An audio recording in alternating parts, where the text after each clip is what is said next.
કારણ કે મને બહુ બોલતા આવડતું નથી, મને કરતા આવે છે. એ નમૂનો તમારી સામે છે.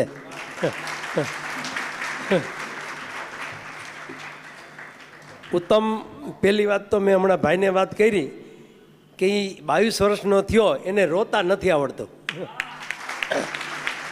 એ રોયો જ નથી ને એને રોતા આવડતું જ નથી.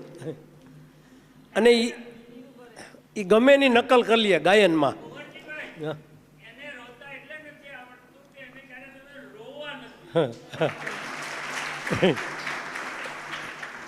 કારણ કે નહીં તો સાહેબ કોક દીક તો માણસને દુઃખ થાય ને, પણ એને દુઃખ જેવું ખબર નથી. એ રોયો નથી, એ નિંદરમાં હસતો હોય ને આમાં જ હસતો હોય. મને એમ થાય કે ઈશ્વરની કેવડી મોટી કૃપા છે એમ, કે આ જીવને મારી ઘરે મોકલો. હું ઘણાને કહું કે કોઈની ફેક્ટરી હોય ને તો એમાંય મોટું પ્રોડક્શન કરતો હોય ને, આ જગતમાં સારામાં સારું પ્રોડક્શન બનાવતો હોય ને, તો એનો ડિફેક્ટ પીસ નીકળે ને એ બજારમાં વેચે નહીં. શું કામ? કે કંપનીનું નામ ખરાબ થાય. પણ કોઈક અંગત માણસ હોય ને સાવ ઘરનો, એને ફેક્ટરીએ બોલાવીને એને કહે કે આ મોંઘો પીસ છે, તું લઈ નહીં શક, માટે તું ઘરે જઈને આને લઈને તું વાપરજે. મેં કીધું ભગવાનને મારે છે ને અંગત સંબંધ છે ને, એટલે મને એને બોલાવીને આ પીસ આપ્યો છે.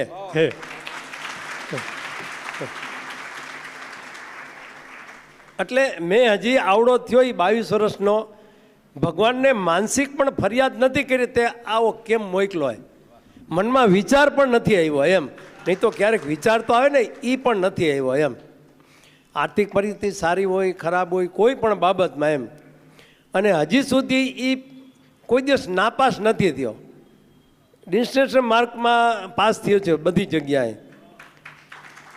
અને દરેક જગ્યાએ એને ઈશ્વરે એટલું બધું પ્રોત્સાહન આપતા ગયા છે ને, એટલું બધું આપતી ગયા છે ને, કે હું પોતે પણ કલ્પના નથી કરી શકતો કે આને આવી સગવડો કેમ મળતી રહે છે. કારણ કે ઈશ્વરનો ચેક હોય ને એ કોઈ દિવસ કોઈ બેંકમાંથી પાછો ન ફરે. કારણ કે એને અગાઉ બધું મોકલી દીધો. આના ઓપરેશનો કરવા હતા ત્યારે વિચાર કરતો તો કેમ કરવા, એક ઓપરેશન 4-4 કલાક હાલે. અને આ બધું હોય ને 4-4 કલાક ઓપરેશન ચાલે. એકવાર તો એવું થયું ને, નાકનું ઓપરેશન કરતો હતો ને ત્યારે ડૉક્ટર અંદરથી પાછા આવ્યા. મને કીધું કે, કારણ કે હિન્દુસ્તાનના મોટા ડૉક્ટર ગોલોરિયા હતા, એને મને કીધું કે એ કુંવરભાઈ इसमें तो बहुत तकलीफ है. मैं क्या है? तो कि इसमें तो छेद नहीं है. આપણે હાડકું હોય ને એમાં हड्डी एक इसमें तो हड्डी नहीं है. मैं तो अभी क्या करने पड़ा, इसमें होल करना पड़ेगा. मैं कैसे करेगा? तो कि ड्रिल से करना पड़ेगा. मैं तो कर लो, मेरा काम नहीं है. એટલે એને ચાલુ ઓપરેશને હોલ કર્યા. અને એ આવડો થયો ને, પણ એને કોઈ દિવસ એમ નથી કીધું કે મને નહીં આવડે એમ. એનામાં કોઈ દિવસ નેગેટિવ પોઈન્ટ આવ્યો જ નથી. તમે ગમે શીખડાવો શીખી લે, ગમે શીખડાવો શીખી લે, ગમે શીખડાવો શીખી લે. એને ગીતાજી આખી 4.5 વર્ષની ઉંમરે આવડી ગઈ હતી. અને અત્યારે ગીતાજી એવી કરે છે ને, તમે 18:5 બોલો એટલે શ્લોક બોલી જાય, 17:2 બોલો એટલે બોલી જાય, એક શબ્દ બોલો એટલે શ્લોક બોલી જાય. આખી ગીતાજીમાંથી વચ્ચેથી એક શબ્દ બોલો ને તોય તમને કહી દે આટલામો અધ્યાય, આટલામો શ્લોક, આટલામો ચરણ ને આટલામો શબ્દ. એમાં પાછી 1 સેકન્ડની વાર ન લાગે એમ. એને ગીતાજી મોઢે છે, નારદ ભક્તિ સૂત્ર, યોગ સૂત્ર, બ્રહ્મસૂત્ર, અષ્ટાધ્યાય, એના 4000 સૂત્ર છે. એ 4000 મોઢે, 11 ઉપનિષદો મોઢે. એને શ્લોકો તો એટલા મોઢે હશે ને એની કોઈ કલ્પના બહાર. એને કેસેટનું કેસેટો મોઢે છે. પણ એ કેમ કરી લે છે એ તો ઈશ્વરની કૃપા છે, પણ કરી લે છે બધું. તારે શું કહેવું છે? નમસ્કાર મિત્રો, હું ઉત્તમ મારું. હા, આપણે બધાએ સાંભળ્યા છે, પણ કોકિલાબેને કીધું પ્રમાણે ઉત્તમ એટલે બેસ્ટમાં બેસ્ટ, બરાબર? उत्तम मारू. इकबाल ना एक शेर है, खुदी को कर बुलंद इतना कि हर तकदीर से पहले, खुदी को कर बुलंद इतना कि हर तकदीर से पहले खुदा बंदे से खुद पूछे बता तेरी रजा किया है. आपनो भाग्य विधाता पोते ज छे. पुरुषार्थ करो तो भगवान ચોક્કસ પ્રસાદ આપશે જ. આપ સૌને મારા વંદન. એક ગીત ગાય છે, કારણ કે ટાઈમ ટૂંકો હોય એટલે ઉત્તમ એક ડુએટ ગીત છે. જો જ નહીં. હા એક થોડુંક ગાઈ લે અંતરો. ઈશારો ઈશારો. હા હો હો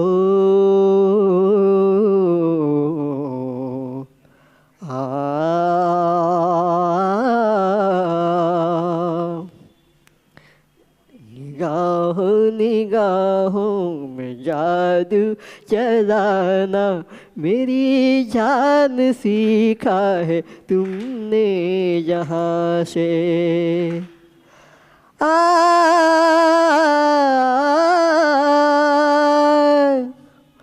ओ मेरे दिल का दम भाग गए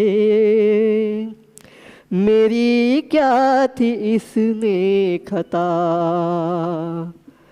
मुझे जिसने तड़पा दिया यही थी वो जालिम अदा यही थी वो जालिम अदा ये राजा की बातें ये मजनू के किस्से अलग तो नहीं है मेरी दास्तां से निगाहों निगाहों में जादू चलाना मेरी जान सीखा है तुमने जहाँ से थैंक यू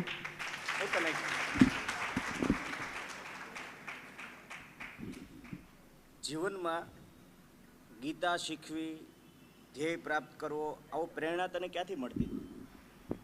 જીવનમાં આપણે બાળપણથી હું નાનો હતો ત્યારે 4.5 વર્ષથી ગીતાજીના શ્લોક પણ સાંભળતો હતો. નાનો હતો ત્યારે માના ગર્ભમાં મારો જન્મ થયો ને ત્યારે ગીતાજી સંભળાવતા. આપણે ગીતાજી ઉપનિષદો કોઈ પણ કેસેટ હોય હું સંભળાવતા જન્મથી. પછી સાંભળીને પાકું કરી લેતો એમ.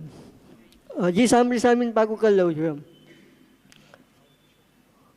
ક્યારેય ભગવાન માટે ફરિયાદ કરી? ના ના, ભગવાન માટે ફરિયાદ નહોતી.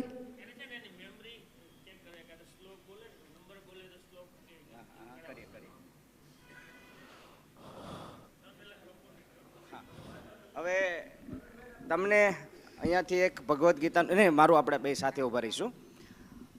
ઉત્તમ એમના જીવનમાં જે સંઘર્ષ કર્યો અને અત્યારે જે પરિસ્થિતિમાં આપણને ઉદાહરણ પૂરું પાડી રહ્યા છે કે ક્યારેય ઉણપ હોતી જ નથી જીવનમાં. આપણે ખોટી ક્યારેક ફરિયાદ કરતા હોઈએ છીએ. આપણે બધાના હાથમાં એક ગીતાનું બુક આપવામાં આવશે. ગીતા કદાચ આપણને મોઢે હોતું જ નથી એટલે આપણે તો બુકમાં જોઈને પૂછવાનું છે. તમે ગીતાના ચોપડીની બુક તમને હાથમાં આપશે, એમાંથી કોઈ એક શબ્દ હો ને આપણે પ્રયત્ન કરશું. તો ભવાનભાઈ તમે કંઈ પહેલાં બુકનું નામ કહેશો. ઉપનિષદ છે ને તમારી પાસે?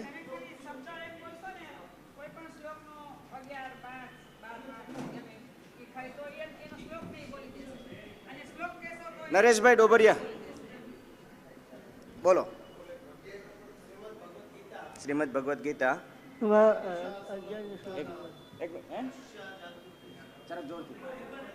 નજીક આવી જાઓ. યા નિશા સર્વભૂતાનાં દસ્યાં જાગર્તિ સંયમી યસ્યાં જાગૃતિ ભૂતાનિ સા નિશા પશ્યતો મુનેઃ. ભગવદ્ ગીતા બીજો અધ્યાય અને 69મો શ્લોક.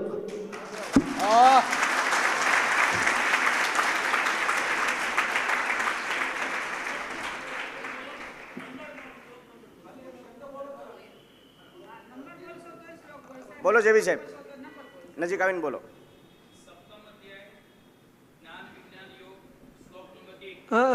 સપ્તમ અધ્યાય કેટલામો? કેટલામો શ્લોક? કેટલામો શ્લોક? પહેલો. મય્યા શક્તમના પાર્થ યોગં યુંજન્મદાશ્રયા સંશયં સમગ્રમ મામ યથા જ્ઞાસ્યસि તત્શૃણુ. બહેનોમાંથી કોઈ એક. જયશ્રી બેન લો. હા, ભગવદ્ ગીતામાંથી અધ્યાય 10 શ્લોક નંબર 36 નંબરનો 8મો અધ્યાય શ્લોક 10મો અધ્યાય શ્લોક નંબર 36. દ્યુતમ છલયતામસ્મિ તેજસ્તેજસ્વિનામહં જયોસ્મિગ્ધવસાયોસ્મિ સત્વં સત્વવતામહં.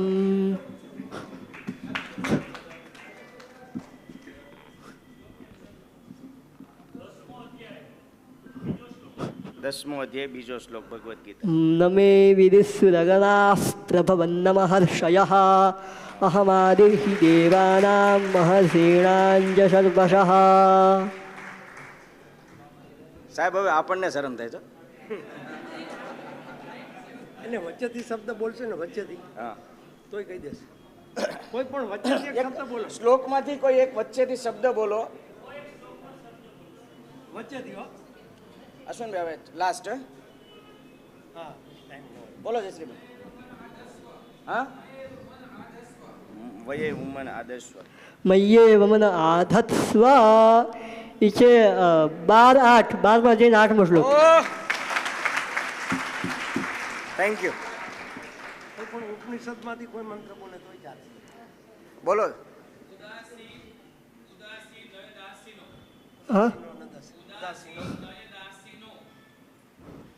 ઉદાસીનવદાસીनं ગુણેર્યો વ્યભિચાલ્યતે ગુણાવર્તંત ઇત્યેવ યોગ દૃશ્યતિ યો ન દૃશ્યતિ નિંદ્યતે. એ છે 14માંથી 23મો શ્લોક. Thank you. હવે અમારી એવી અપેક્ષા છે ઉત્તમ કે તું ખૂબ સારું ગાય છે અને મને એ પણ વિશ્વાસ છે કે કોઈ પણ પુરુષ સિંગરનો અવાજ તું તારા ગળામાંથી કાઢી શકે છે. તો અમે આશા રાખીએ કે કોઈ એક નારાયણ સ્વામી અમને સાંભળવા મળે. નારાયણ સ્વામીનું એક ભજન, નારાયણ સ્વામીના અવાજમાં. જે આવડે. શંભુ શરણે પડી માંગુ ઘડીએ ઘડી કષ્ટ કાપો દયાકારી શિવ દર્શન આપો. તમે ભક્તોના ભય હરનારા શુભ સૌનું સદા કરનારા. હું તો મંદમતી તારી અકળ ગતિ કષ્ટ કાપો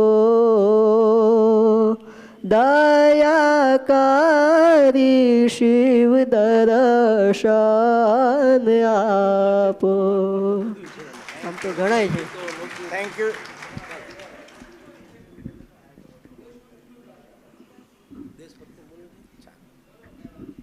દેશભક્તિ. સંસ્કૃતમાં છે, દેશભક્તિને ગીત. સંસ્કૃતમાં છે.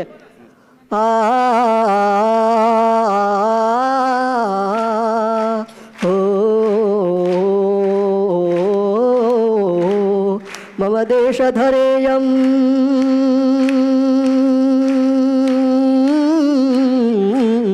મમ દેશ ધરા ઉદ્ગીરતિ સુવર્ણમ મૌક્તિકરત્વ નિધાનમ મમ દેશ ધરેયમ મમ દેશ ધરેયમ મમ દેશ ધરા ઉદ્ગીરતિ સુવર્ણમ મૌક્તિકરત્વ નિધાનમ મમ દેશ ધરેયમ મમ દેશ ધરેયમ.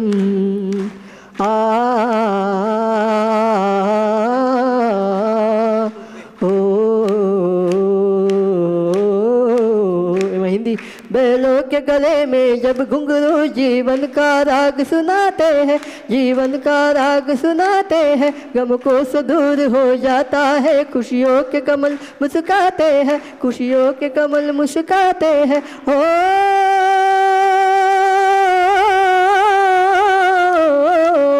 संस्कृत में अरकस्तमधुररवशं श्रुतयो अरकस्तमधुररवशं श्रुतयो मृदुमन्द्रमुरलिकाणो विहर मृदुमन्द्रमुरलिकाणो विहर मदमस्तरिपौ नवशर्षभरा रमते हि नवो बारूपधर रमते हि नवो बारूपधर मम देशधरेयं मम देशधरा उद्गिरति सुवर्णं मौक्तिकरत्वनिधानं मम देशधरेयं मम देशधरेयं. બે ભાષામાં દેવનાગરી છે એટલે. Thank you so much. હું અપેક્ષા રાખું કે આપણી જગ્યા ઉપર ઊભા થઈને એકવાર ઉત્તમ તહે દિલથી આ તાળીઓનો નાદ તારા કાન સુધી જે પહોંચી રહ્યો છે એ અમારો અહોભાવ તને પ્રગટ કરી રહ્યા છીએ. અમારો ભાવ તારા સુધી પહોંચે આ તાળીઓના નાદ થકી એવો અમારો આ ભાવ છે.